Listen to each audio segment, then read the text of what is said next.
all I can say is I read where she was not black, that she put out, and I'll say that. And then I read that she was black, and that's okay. Either one was okay with me. That's up to her. That's up to her. I mean, honestly, I think it's a tragedy that we have someone who wants to be president who has consistently, over the course of his career, attempted to use race to divide the American people. And let's remember how Donald Trump started. He was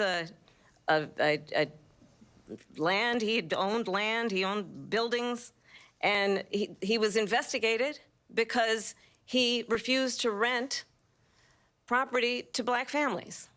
Let's remember, this is the same individual who took out a full-page ad in the New York Times calling for the execution of 5 young black and Latino boys who were innocent, the Central Park 5. We don't want a leader who is constantly trying to have Americans point their fingers at each other. I meet with people all the time who tell me, can we please just have discourse about how we're going to invest in the aspirations and the ambitions and the dreams of the American people?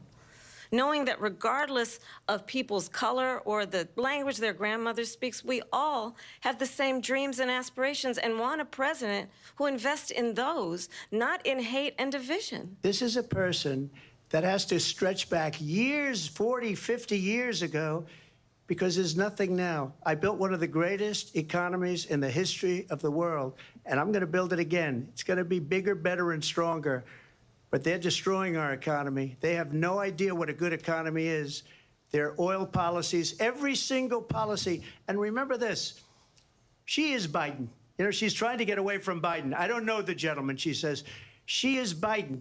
The worst inflation we've ever had, a horrible economy because inflation has made it so bad, and she can't get away with that. Thank you. Your time is up. I want to respond to that, though. I want to just respond briefly.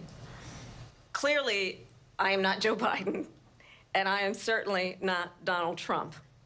And what I do offer is a new generation of leadership for our country, one who believes in what is possible, one who brings a sense of optimism about what we can do instead of always disparaging the American people. I have a plan, $6,000 for young families for the first year of your child's life to help you in that most critical stage of your child's development. I have a plan.